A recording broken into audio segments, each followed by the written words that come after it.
നമ്മളുടെ കണ്ണുകൊണ്ട് കാണാത്തതും സ്വന്തം കാതുകൾ കൊണ്ട് കേൾക്കാത്തതുമായിട്ടുള്ള കാര്യങ്ങളെക്കുറിച്ച് ഒരു അഭിപ്രായം പറയുമ്പോൾ അല്ലെങ്കിൽ അതിനോടൊരു പ്രതികരണം നടത്തുമ്പോൾ സ്വാഭാവികമായിട്ടും ആരായാലും സ്വീകരിക്കുക സ്വന്തം അനുഭവങ്ങളെയും ചിന്താഗതികളെയും മനോഭാവങ്ങളെയും അല്ലെങ്കിൽ നമ്മുടെ കാഴ്ചപ്പാടുകളെയും നമ്മളുടെ ബുദ്ധിയെയും ഒക്കെയാണ് അല്ലേ. അതല്ലാതെ അതിനെക്കുറിച്ച് കൃത്യമായിട്ടുള്ള അറിവുകൾ നമ്മുടെ മുന്നിൽ ഉണ്ടാവില്ല.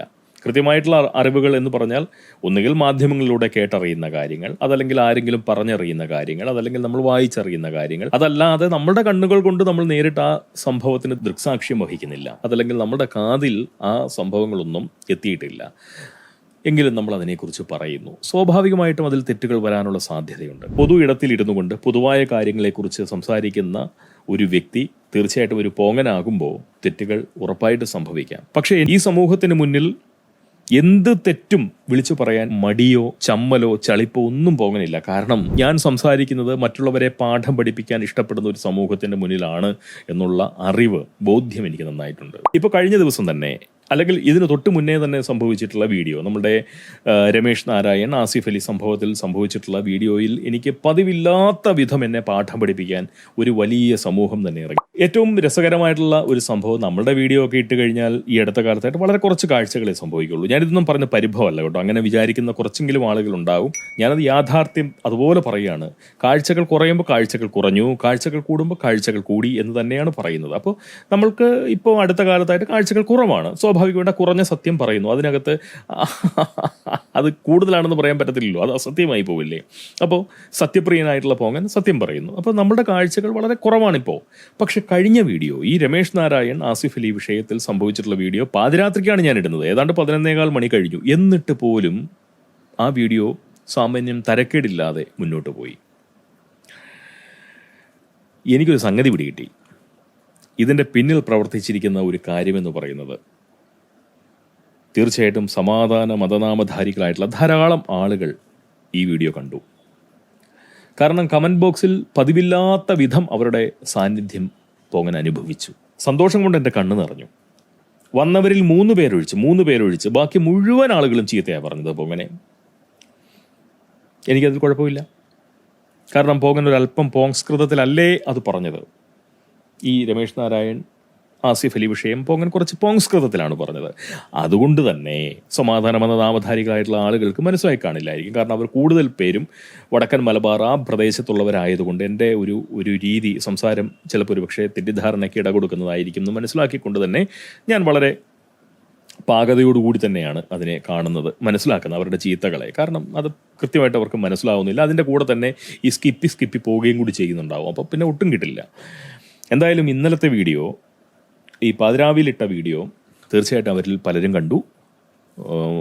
പറഞ്ഞവരിൽ മഹാഭൂരിപക്ഷം പേരും പോങ്ങനെ പാഠം പഠിപ്പിക്കാൻ വേണ്ടിയിട്ട് ഇറങ്ങിത്തിരിച്ച പോലെ എനിക്ക് തോന്നി. അതുകൊണ്ടാണ് ഈ സംസാരം ഹരിത മലയാളത്തിലേക്ക് ആക്കിയത്. പോങ്ങനെ പതിവായി കേൾക്കുന്നവർക്കറിയാം, പോങ്ങനെ ഇതുവരെ പറഞ്ഞത് പോങ്സ്കൃതത്തിലല്ല, ഒരു ശൈലിമാറ്റം സംഭവിച്ചിട്ടുണ്ട്. തീർച്ചയായിട്ടും ഹരിത മലയാളത്തിലാണ് പോങ്ങൻ പറയുന്നത്. അത് സമാധാനം എന്ന നാമധാരികളായിട്ടുള്ള ആളുകൾ ഈ വീഡിയോ കാണാൻ ഇടയാവുകയാണെന്നുണ്ടെങ്കിൽ അവർക്ക് കുറെ കൂടി മനസ്സിലാവാൻ വേണ്ടിയിട്ട് പറയുകയാണ്. ആസിഫ് അലി എന്ന് പറയുന്ന ആ താരത്തെ ഏതെങ്കിലും നിലയിൽ വിമർശിക്കാൻ വേണ്ടിയിട്ടായിരുന്നില്ല പോങ്ങൻ ആ വീഡിയോ ചെയ്തത്. നിങ്ങൾ മുൻവിധിയോടുകൂടി പോങ്ങനെ കണ്ടു. അതിൽ നിന്നും മനസ്സിലായിട്ടുള്ള ഒരു കാര്യം, പോങ്ങൻ എന്ന് പറയുന്ന ഒരു വ്യക്തി കടുത്ത സമാധാന മതവിരുദ്ധനായിട്ടുള്ള ഒരാളാണ് എന്ന ഒരു തോന്നൽ നിങ്ങളുടെ ഉള്ളിൽ കലശലായിട്ടുണ്ട്. ഞാൻ അങ്ങനെ ഒരാളല്ല. എന്റെ സംസാരം കേട്ടുകൊണ്ട് നിങ്ങൾ ഒരു നിഗമനത്തിൽ എത്തരുത്.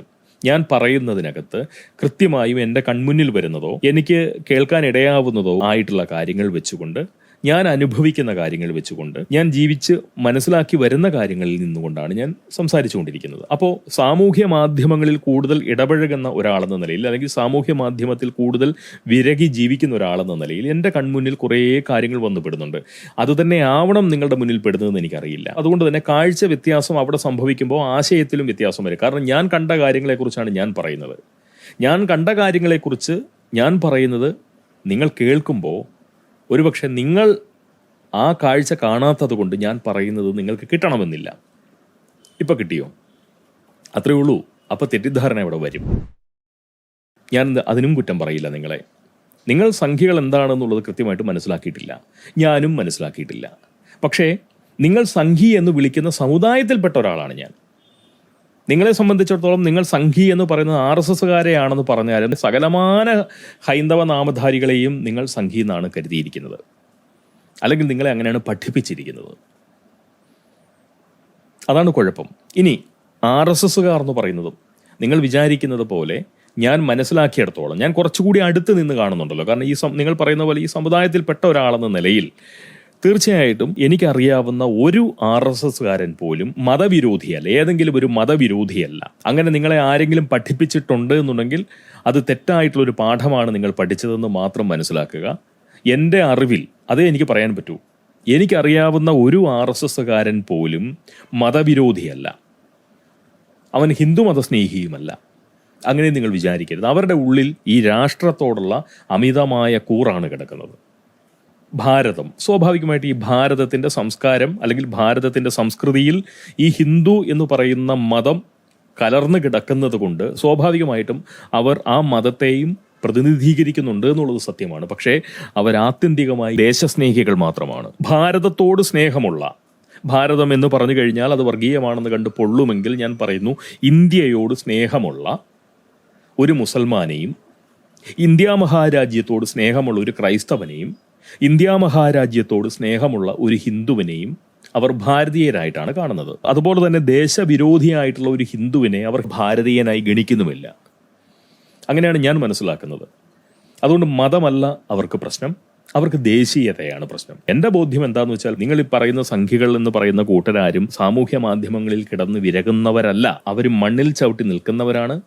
അവർ ഈ മണ്ണിന് വേണ്ടി പ്രവർത്തിക്കുന്നവരുമാണ്. ഈ RSSകാർ എന്ന് പറയുന്നത് അല്ലെങ്കിൽ സംഘികൾ എന്ന് പറയുന്ന ആ സമൂഹം തീർച്ചയായിട്ടും ദേശവിരുദ്ധരായിട്ടുള്ള ആളുകളെ ശത്രുബുദ്ധിയോടുകൂടി തന്നെയാണ് സമീപിക്കുന്നത്. അതിൽ യാതൊരു തർക്കവുമില്ല. ഞാൻ അക്കാര്യത്തിൽ നിങ്ങളോട് യോജിക്കുന്നു. അപ്പോൾ നിങ്ങളത് സമാധാന മതവിരോധികളാണ് അവർ എന്ന് പറഞ്ഞു കഴിഞ്ഞാൽ തീർച്ചയായിട്ടും അതിൻ്റെ മറ്റൊരു അപകടം എന്താണെന്ന് വെച്ച് കഴിഞ്ഞാൽ, സമാധാന മതനാമധാരികളായിട്ടുള്ള എല്ലാവരും ദേശവിരുദ്ധരാണ് എന്ന് പറയുന്ന ഒരു സമ്മതിക്കൽ കൂടി അവിടെ സംഭവിക്കുന്നുണ്ട്. അത് അബദ്ധമാണ്, തീർത്തും അബദ്ധമാണ്. എൻ്റെ സുഹൃത്തുക്കളായിട്ടുള്ള എനിക്കറിയാവുന്ന സമാധാന മതനാമധാരികളൊന്നും ദേശവിരുദ്ധരായിട്ട് എൻ്റെ മുന്നിൽ പ്രത്യക്ഷപ്പെട്ടിട്ടില്ല. എൻ്റെ മുന്നിൽ അവരങ്ങനെ പ്രത്യക്ഷപ്പെടാത്ത കാലത്തോളം ഞാൻ അവരെ തീർച്ചയായിട്ടും എൻ്റെ സഹോദരങ്ങളായിട്ട് തന്നെയാണ് കാണുന്നത്. അവരെന്നെ പോലെ എന്നല്ല, ഞാൻ തന്നെയാണ് അവർ, അല്ലെങ്കിൽ അവർ തന്നെയാണ് ഞാനെന്ന് വിശ്വസിക്കുന്ന ഒരാളാണ്. അതാണ് എൻ്റെ ഒരു രീതി. അപ്പം നിങ്ങൾ ഈ സംഖ്യകൾക്കെതിരെ ആക്രോശിക്കുമ്പോൾ നിങ്ങൾ മനസ്സിലാക്കുക, നിങ്ങളുടെ ഉള്ളിൽ ദേശവിരുദ്ധ ശക്തികളോട് ഒരു സ്നേഹം കിടക്കുന്നുണ്ട്. അത് മാറ്റിയെടുക്കണം. അപ്പോൾ നിങ്ങൾക്ക് സംഖ്യകളോടുള്ള വിരോധം മാറും. ഈ സംഖ്യകളോടുള്ള നിങ്ങളുടെ സമീപനം മാറുമ്പോൾ സംഖ്യകൾക്ക് നിങ്ങളോടുള്ള മനോഭാവവും മാറും. ഇതാണ് പോകൻ പറയുന്നത്. എന്നെ നിങ്ങൾ എങ്ങനെയും കണ്ടോളൂ, എനിക്കത് കുഴപ്പമില്ല. നിങ്ങൾ എന്നെ സംഗീതം വിളിച്ചാൽ ഞാൻ എന്തോന്ന് വിളി കേൾക്കും. ഞാൻ കോട്ടയം പ്രദേശത്ത് ജനിച്ചു വളർന്ന ഒരാളാണ്. എന്നെ സംബന്ധിച്ചിടത്തോളം എൻ്റെ ശരീരത്തിൻ്റെ ഒരു നല്ല ശതമാനം ഭക്ഷണവും, ഞാൻ നല്ല ക്രൈസ്തവ കുടുംബത്തിൽ നിന്ന് എനിക്ക് കൊല്ലംപിടിയിലെ അമ്മച്ചിയൊക്കെ എനിക്ക് തന്ന ആഹാരം എൻ്റെ ശരീരത്തോട് ചേർന്ന് കിടപ്പുണ്ട്. അതുപോലെ തന്നെ തീർച്ചയായിട്ടും എൻ്റെ ബിലാൽ കൊച്ചുവിൻ്റെ അമ്മയൊക്കെ വിളമ്പി തന്ന ആഹാരം, പെരുന്നാളിനൊക്കെ ഞാൻ അവൻ്റെ അവിടെ പോയി കഴിഞ്ഞാൽ ഭക്ഷണം ഒരിക്കലും ഞാൻ മിച്ചം വെച്ചിട്ടില്ല. എന്ന് പറഞ്ഞാൽ അവിടെ എനിക്ക് തന്ന ഭക്ഷണം മിച്ചം വെച്ചിട്ടില്ല എന്നല്ല, അവിടെ ഭക്ഷണം, ആ അടുക്കളയിലെ ഭക്ഷണം തീർച്ചയായിട്ടും പാഴാവാൻ ഞാൻ സമ്മതിച്ചിട്ടില്ല. അമ്മാതിരി തട്ടുന്നവനാണ് ഈ ഞാൻ. അപ്പോൾ എന്നെ സംബന്ധിച്ചിടത്തോളം എൻ്റെ ശരീരത്തിൽ തീർച്ചയായിട്ടും എല്ലാ മതസ്ഥരുടെയും സ്നേഹത്തിൻ്റെ ഒരു അംശം എൻ്റെ മാംസമായി എൻ്റെ ശരീരത്തോട് ചേർന്ന് കിടപ്പുണ്ട്. അതുകൊണ്ട് ഞാനിവിടെ ഇരുന്ന് സുഡാപ്പികൾക്കെതിരെ എന്തെങ്കിലും പറഞ്ഞു കഴിഞ്ഞാൽ അതിൻ്റെ അർത്ഥം ദേശവിരുദ്ധരായിട്ടുള്ള തീവ്ര മതമൗലികവാദികളെക്കുറിച്ചാണ് ഞാൻ അങ്ങനെ വിമർശന ബുദ്ധിയോടുകൂടി സമീപിക്കുന്നത്. അതുപോലെ തന്നെ ദേശസ്നേഹികളായിട്ടുള്ള തീവ്ര മതമൗലികവാദികളായിട്ടുള്ള ഹിന്ദുക്കൾ ആരെങ്കിലും എൻ്റെ കണ്ണിൽപ്പെട്ടാൽ അവരെയും ഞാൻ തീർച്ചയായിട്ടും ഹൈന്ദവ സുഡാപ്പികളായി കണ്ട് പരിഗണിക്കുകയും ചെയ്യും.